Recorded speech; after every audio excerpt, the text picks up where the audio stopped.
Welcome to today's Explainer.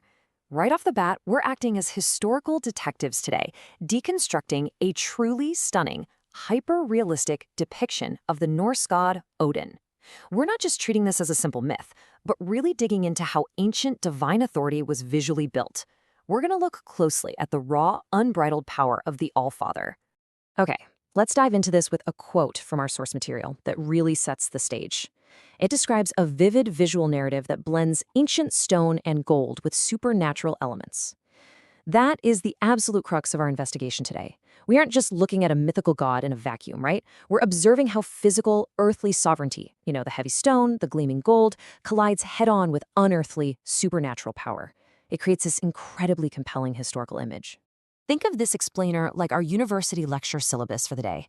First, we'll look at the Asgardian throne hall, then examine the symbols of the Allfather, see how things clash in the convergence of realms, and finally, wrap it up with ancient divine authority. All right, starting with part 1, the Asgardian throne hall. To understand a sovereign from a researcher's perspective, we've got to ground ourselves in the realistic architecture of their rule. Just look at the incredible duality going on here. On one side, you have this very grounded, realistic architecture, a grand Asgardian throne hall, ancient stone, gold.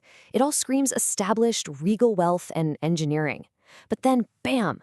That tangible reality is violently juxtaposed against supernatural elements, like circling ravens and totally turbulent storms. You've got this heavy, immovable earthly history, standing firm right in the middle of chaotic atmospheric phenomena. It's a brilliant contrast that immediately draws the boundaries of this God King's domain. Let's do a bit of a researcher zoom here for part 2, Symbols of the Allfather. We're moving from that grand architecture down to the micro-level artifacts. Now, what's really interesting about this slide is how each item in his regal inventory tells a distinct story of his Norse mythology origins. First, a feather cloak. This connects him directly to the shamanic, natural world. Definitely not your typical royal silk or ermine. Then, a crown forged from fire. Not gold, not iron, but living fire, which is just an undeniable symbol of untamable sovereignty. And of course, his legendary spear, Gungnir, known in the myths for its perfect balance, literally never missing its mark. Each artifact elevates him from being just some earthly king into an ancient mythic force. And all of that gear? It builds toward the absolute most striking feature here, the gaze, an empty eye socket emitting this intense mystical blue glow. As a historical researcher, this is a profound visual focal point. Going back to Norse myth origins, Odin sacrificed his physical eye at Mimir's well, all for cosmic wisdom. This hyper-realistic depiction totally nails that brutal transaction. That unearthly glow pierces right through the realistic stone and gold of the room. It's a constant, glaring reminder of the supernatural price of knowledge. Okay, zooming back out for part 3, the convergence of realms. We've looked at the hall, we've looked at the man, so let's observe the friction between them. Imagine the palpable tension of this scene. You have circling ravens and a turbulent storm continuously surrounding the regal throne.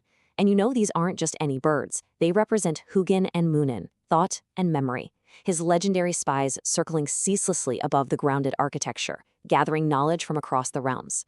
Meanwhile, that storm is just whipping around the pillars, endlessly assaulting the stillness of the throne room. It tells such a compelling story. The throne is a place of order, sure, but the god sitting on it, he is perfectly at ease within the chaos. He doesn't just weather the storm, he commands it. Bringing it all together in part 4, Ancient Divine Authority.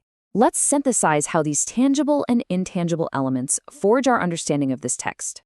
So the crucial point is seeing how these specific elements map directly to abstract concepts of leadership.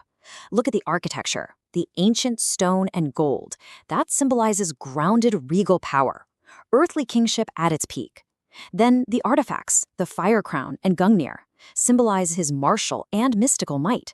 And the atmosphere, the ravens and the turbulent storm, that's all about unearthly chaos and divine intensity. As a researcher, you're literally looking at a carefully constructed equation here. Earthly authority plus unearthly chaos equals ancient divine authority. This precise blend is what creates the ultimate image capturing the divine power and intensity of the Allfather.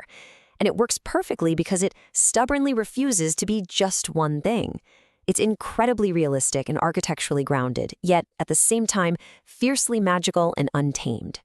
It really is the definitive visual representation of Norse mythology's most complex figure.